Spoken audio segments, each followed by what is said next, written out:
So this morning, I woke up to two very good pieces of news. First piece of news was about an arrest that was recently made. And the second piece of news was about a lawsuit that has been filed. Now, usually I do not find any sort of pleasure in this happening. However, this is actually justice. Now, the reason I decided to join these two stories as opposed to doing two separate videos is because I believe they are the same story, not in the literal sense, but y'all will catch on to what I'm throwing in a second. So the first story is of a young man, likely a groyper, just my assumption, who was arrested for, essentially physical harassment. Now, here's a video of a guy by the name of Dave Portnoy, I believe it is. He owns a company called Barstool. Now, the guy is not, a moral virtuoso. He is not the guy you look to as a role model. However, that doesn't change the fact of what unraveled here, and it doesn't excuse it, to be honest. So let's get into this first video. I like it. Hey, fuck the Jews! Fuck you, Dave. Not cool. Why you come in the camera, buddy? Why you come here? Oh my gosh.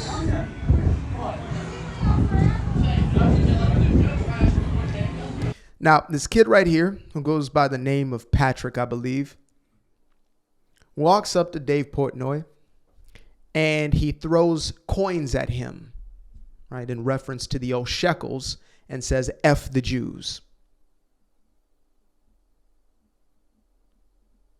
Now, there was a recent study that was shared with me by a good friend of mine by the name of Dr. Douglas Kindred. And the study was essentially expressing how in New York City, which is, I believe, where Dave still lives, or as it's now called, a little slice of hell. Actually, it's been real bad. It's been bad. It's just getting worse, right? It is the full manifestation at this point of what will happen when you have a godless society. But Dave is one of 62 to 65, I believe, % of Jews who are targeted in these hate crimes. They say 60+% of hate crimes in New York City are targeted directly at Jews. Now, yes, there is a massive Jewish population. However, there's also a massive Muslim population. But go figure, who is it that gets a majority of this sort of attack? Now, this kid got exactly what was coming to him. And some would say, well, that's an over-exaggeration. He's just a kid. All he did was just throw a couple of shekels and yell, F your people. What's so bad about that? Now, I happen to believe that if you do not deal with the lesser situations appropriately, or even with a stronger arm than would usually be given in a situation like that, you're going to end up having to deal with the more extreme. Now, we have a story of a beautiful young couple who was assassinated in public by one of those wokety woke, free Palestine radical terrorists, who literally yelled free Palestine after he executed them in broad daylight. Weeks before an engagement, young man was about to propose to this young woman, and their lives were taken because they just so happened to be Jewish or Jewish enough, right? Because it didn't matter that they were Christians. The fact that they were Jewish in this current climate was enough. So you don't deal with this guy and his quote unquote minor harassment, then you get to deal with the more extreme versions of it when you have executions in broad daylight. And I tell y'all right now, if that had happened to a Muslim or a Muslim couple outside of some Muslim event that they were exiting, do you know what would happen? That story would be alive to this day. There would be George Floyd style protests, mostly peaceful, right? An entire city's on fire in defense of those two. Yet right now we have nothing but utter silence. And even those who are still celebrating this in public, calling this the resistance. This is the globalizing of Intifada, because those people are Jews and they had it coming to them. Again, this is the current climate. So when I first saw this right here, I was ecstatic. I love to see this mugshot right here. Now, little did I know that this was not going to be the only celebration that I had today when it comes to this sort of vile foolishness here that many have been getting away with for too long. Now, this guy, what is this guy's name? Elijah Schaefer. I have never seen his face before, or at least I've never heard his voice. I've seen him a few times pop up on X, but you don't really pay this kind of guy too much mind. Who is he? I have no idea. But what I do know is that he has a $5 million lawsuit on his head top, brought to you by none other than Cash Money Patel's very own lover. Well, his girl, his lady.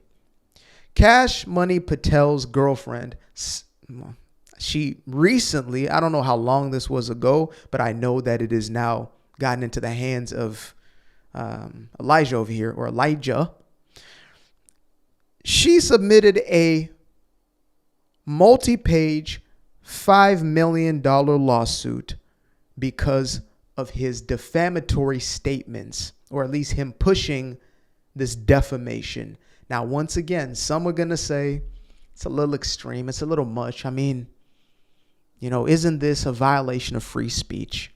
And to that I say, well, actually, I'll technically just go with his own words. Here is a post from the very same Elijah not too long ago, and he states, making an untrue and defamatory legal statement online about me will be met with legal action. Now, again, this is before he was sued. I have reported you to X because your accusation is illegal, and if they don't take action, you will be served. I found you. What is that? I found your residence easily and already submitted it to my legal team. So I guess Elijah is he's not necessarily an anti-lawsuit guy. He's okay with filing a defamation suit himself on the basis of an X post, which means I'm guessing that he's not a hypocrite. All right. I'm guessing that he doesn't mind when he's on the other side of that suit. Let's go ahead and see. Over the weekend, I received concerning news that I was being sued for $5 million by Cash Patel's girlfriend, Alexis Wilkins. And the reason why might actually shock you. About a couple months ago, I posted this photo on the public social media platform X. I posted it with no caption, no suggestions of any malintent or any slander, defamation, or criticisms of character. I did so attached to an X post shared by another account that I'm not connected to that talked about government agents being compromised. Now Alexis Wilkins is saying that I owe her $5 million for damages, the exact evaluation of my company, and if I cannot come up with that money, that I'm going to have to shut down my business, give up all of my digital assets and my entire voice online in order to pay her back. So why does Cash Patel's girlfriend want to silence me? Well, it comes down to the lawsuit itself. Before anyone jumps to conclusions and says, well, don't say that. Now, mind you, how he framed this, because this is a 15-minute video and we ain't got time for that. We got time today, but not time for this foolishness. But he framed it as the reason he is being sued is because he criticized Israel. How convenient. Let us continue. She's a honeypot. I'd like to say I never did. I never would. I never felt like suggesting that, never even suggested that in my own head. So why am I being sued for something I never did? To give proof of that, in section 14 of the lawsuit, it states, while the defendant may not have included any caption to spell out the meaning of his post, he didn't have to. Ever since Cash Patel was appointed as director of the FBI in February of 2025, the conspiratorial corners of the internet and social media have been spreading false narratives about Miss Wilkins as an Israeli Mossad agent, spy, or quote, honeypot, who is only in the relationship with Cash Patel to spy on and manipulate the United States government. Now, do I believe that this here is an over-exaggeration on the part of Alexis? No. I happen to believe that if this man's entire company goes under on the basis of him slandering her, making her life more miserable, more difficult, lying on her to where her entire world is going to be affected, because that's what happens. See, here's the thing with these old podcasters. What they do not necessarily, okay, scratch that, few don't understand. Many of them get it, but they just don't care. They're so selfish. They're so diabolical and so self-centered. They're so fixated on monetization that they're willing to say anything about anybody, no matter what may happen to that person. If they got executed tomorrow because of one of their sicko fans, Candace, if that were at the very least in the realm of possibility, they still don't care and will still do it so long as they profit either monetarily or with attention. Some people just attention and influence is enough. The money is a byproduct. They just want to be seen. They want people to worship them. And so if somebody else happens to be the collateral for their own conspiracy to feed their sicko fans, they really don't care. And for that, I believe you deserve exactly what is coming to you. If I create a 10-part series about a president's wife is actually a dude, I deserve to have a multi-million-dollar lawsuit on my head top. I deserve that. If I decide to make somebody out to, let's say, be the suspected likely assassin of a beloved political figure on the right, a man of Christ or man of God who professed Christ, even if I pretended to be his best friend, even if I pretended to be so close and care so much about the truth of what happened that I go out there and start to label people as suspects, and it starts to mess with the quality of their lives to the point where some of them have assassination attempts, or at the very, very least, those who are plotting on their lives based upon my own information, i.e. my own false witnessing, my own slander, my own libel, I deserve every single thing coming to me. I'm going to send this out as a ricochet warning to everybody who has a microphone in front of them today, or not. You might have no microphone. It's just your phone, whatever it is. Watch your mouth. Watch your mouth. Free speech does not mean free from consequence. Watch your mouth. This is a lesson I had to learn more than anybody else. Talking crazy out the side of my neck, out of pocket. Watch your mouth. Notice I didn't talk about this man personally. I don't have to tear him down. All I have to do is bring up the information presented and say, look here. His decisions got him an outcome. What was that outcome? $5 million lawsuit that will bury his business, i.e. his propaganda machine that he used to push this, because his business is connected. It is one and the same as his audience. His audience is the reason why he has a business to begin with, like anybody in this sort of work that we do. So therefore, the millions of people, hundreds of thousands of people that you are reaching with your information, with your lies, libel, slander, that's having a real life effect, ramification on the life of another person. And you just so happen to mess with the current director of the FBI's girlfriend. I'm sure that was not going to go over well. I'm almost certain. Now, the case itself is, as he stated, and actually, let me see. I can bring up the first page. I'm going to look for it just for my own sake, even though this isn't technically the purpose of this video. I'm going to look to see if I can read through this case myself, because maybe I can help some of the people who need to start filing lawsuits. And there's governments who need to start filing lawsuits. You know who you are. There's governments that need to start filing lawsuits for people defaming them in the most crazy ways. You know, everybody loves a lawsuit until it's against them. Now, all of a sudden, it's Mossad. Okay. So, I'm just zooming in on my side. Hopefully, y'all can see even one word on there. If not, oh well. Oh well. Defendant Elijah D. Schaefer has, has perpetuated a malicious lie about Alexis Wilkins, falsely claiming that she, an American-born country singer, is an agent of a foreign government assigned to manipulate and compromise the director of the FBI. Defendant, an intern personality who makes a living as a podcaster and political commentator, profits on churning controversy and outrage, is using this fabricated narrative as a self-enriching clickbait and has published it to his sizable audience, painting a target on Miss Wilkins for no reason other than her association with FBI Director Kash Patel. According, Miss Wilkins seeks to hold defendant accountable for his malicious and knowing lies. Now watch this. Alexis is the worst person to target because she's not made for this, right? I know she's not. She's a country singer. I never heard of her before. Honestly, she was with Kash, but you guys might know her in the country world or something of that nature. What I do know is that when you have somebody who's not built for it and it is affecting them deeply emotionally, this is going to be an outcome sooner than later. For some of us out here, you might not get a lawsuit until kingdom come. Right. And that's when they get away with it. And maybe, again, we've been too soft about this.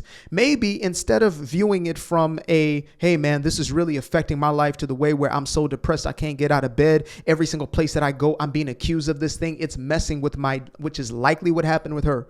It is messing with my everyday life, my mental health, etc. Before it even gets there, we say, well, this is defamation. Now, just imagine if an Erica Kirk decided to lock down with the law, that instead of letting all these folks off the hook, and there are ones who have explicitly said that she is involved, explicitly. If she decided today to say, you know what? Yeah, it's time for the lawsuits. Do you not think that 5, 10, 15, 20 so-called influencers would find themselves under, as they call it in the world of business? They would go under. 5 million for 5 million is what she gave this guy right here. You're going to feel it.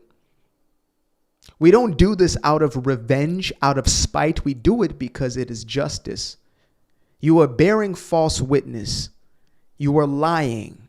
Now, I don't know this, Elijah from a can of paint, so I don't know if he is a man of the word. I don't know if he is a man who considers himself a Christian or not. But if he is bearing false witness. And before the ultimate judgment, guess what? There is going to be sometimes, in some cases, there is earthly judgment. Rightfully so. Bear false witness. Lie on somebody's name. Make somebody's life worse off, a living hell. Some people are having real life ramifications, as in their safety is jeopardized and compromised because of somebody else's word. She never chose this. She didn't choose this. Maybe a man like Charlie, God really chose him and appointed him, but he still chose that life. Maybe you can even say, well, Erica at a certain extent chose that life. You start pinpointing people like this, or the story that I reported with, the queen of conspiracy herself, i.e. the queen of confusion. She put Utah Valley University soccer player in the middle of this entire imaginary investigation and made him a target because he was wearing a hoodie and sunglasses on that day. What if something happened to that young man? And I'm not wishing this. I know that we'll pray for him continuously and pray for all those who are unfortunately on the other side of this evil. But if something is to happen to that young man or somebody else who is thrown in the midst of this, deal with it accordingly.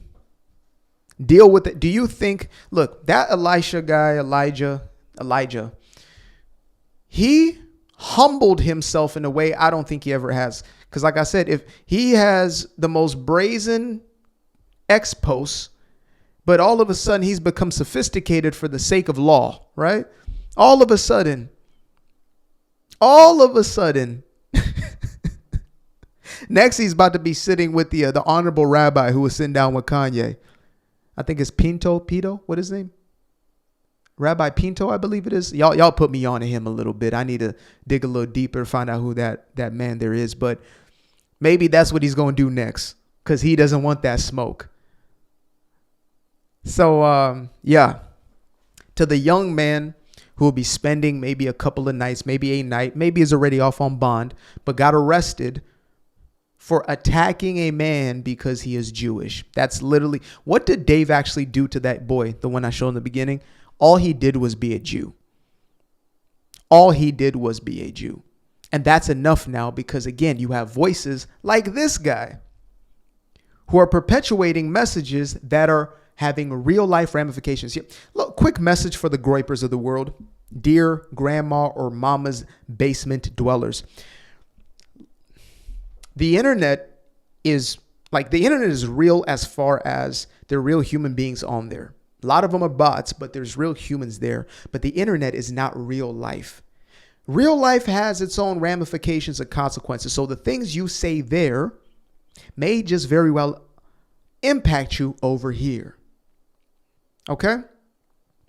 You can go ahead and play all that Nazi foreplay all you want. You can do all that all day on the internet.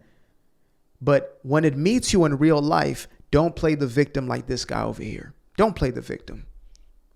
He's probably scraping his page. And guess what? The internet never forgets. That's how we have this message I just showed y'all, which, by the way, was hit with community notes, because it turns out that this guy was accused of actual assault before. And, I guess there's an article contrary to the claims made in the tweet. So he got accused, and I don't know the suit. I don't know the story. All I know is he got hit with the community notes. That's it. You shall eat the fruit that you bear. You're going to eat the fruits of your words here and in the life to come. The choice is yours. So this is what I'm going to say is, if you are somebody who has this irrational hatred for the Jewish people, just know that you are gotten by the devil. I don't mean that hyperbolically. I mean that in the most literal sense. Please read the word. We are living in prophetic times. Well, we technically always, because God's word is final. And if he speaks and projects into the future, then that is prophecy. But we are living in perilous times, in those times, in the final minute of the final hour, the final seconds of the final hour. And in these days, you're going to see an uptake, and it's not going to come down. And I've heard this now echoed by a few different individuals. And again, it's checked out with what I've been talking about for the last few months. It's going to be upping the ante all the way into the end of the book of Revelation, until the 1/3 remnant of Jews. Yes, Jews. Them, yeah. Turns out that God has not forgotten about them. Hashem, Yahweh, has not abandoned them, because God's promises, when made, are kept. They are eternal, because God is sovereign. He can do that. He is not like man, that he can lie, that he can say he's going to do one thing and do the other, Like some of y'all who grew up with a negligent parent, a deadbeat, and they said they were going to come get you and they didn't. God is not like that. He is going to keep every single promise. And so, yes, we're stepping into perilous times. And for those who are going to be around for that time, around for those 7 years, it's going to be brutal. But it's going to be fulfillment of prophecy. There's going to be a coming home.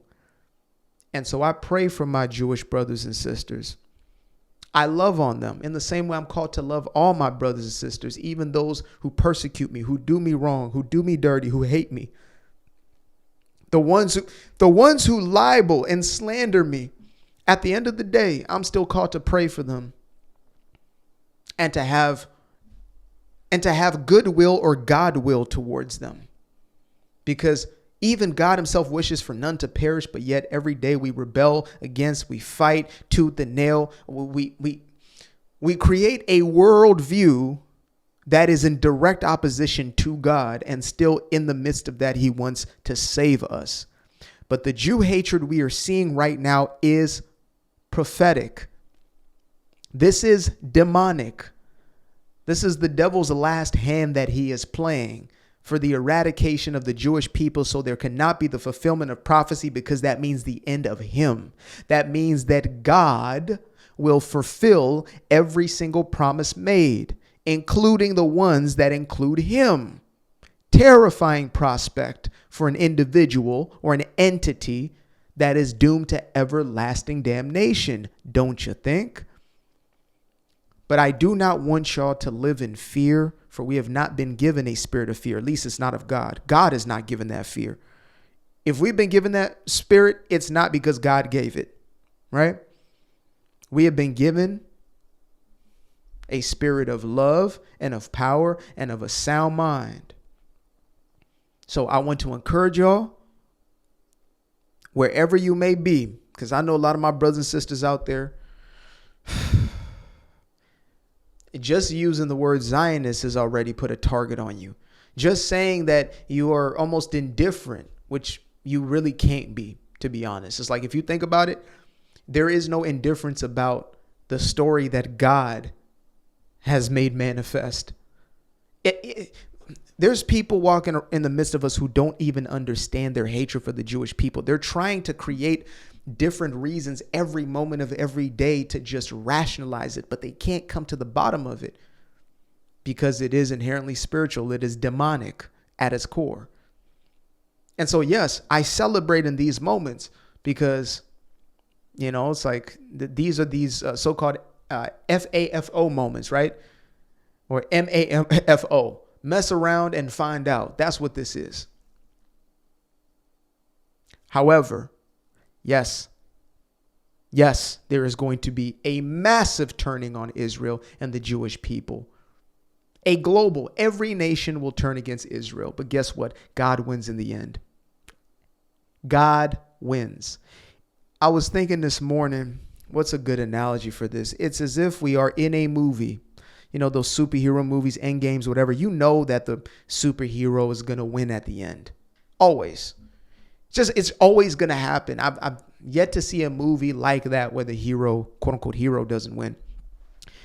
It's like that in reality, where God has already won the war. It's just that we are in the midst right now of the conflict. We're in the unfolding. We're in the battle scene, right? You know there's going to be a victory at the end. You know it. We just happen to be smack dab in it. So do not be afraid. Do not be afraid. And Erica, do not be afraid to file a lawsuit if necessary. You have forgiven, you love. Maybe it's for you to, you know, bring it to your so-called brother or sister. I don't know how much they're being that in this moment, but, you know, maybe you talk behind closed doors, and if they're not willing, again, and then you bring it in the midst of wise counsel, they're not willing again, then okay, so be it. Yeah, there goes your $150 million tab right there for absolutely ruining my life and endangering me, my children, my parents-in-law, the people that my husband or my late husband loved most, actually, who are actually in his life still,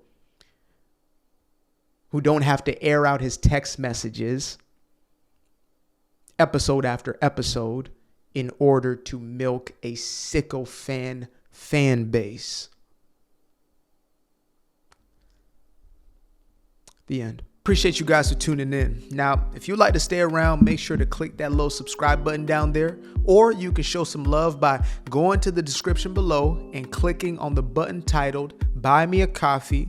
Leave a little something there, or click on the Cash App. Leave a little something here. Till the next time, peace. I've been up for hours, I've been up for days, you staring at the ceiling, I've been counting strays, you I've been in my feelings, I've been out of mind, I've been getting visions of the other kind. I've been up for weeks, I'm in the count of blessings over count of sheep. I can never be the type to limit when it comes to me. I used to be the pleaser for the people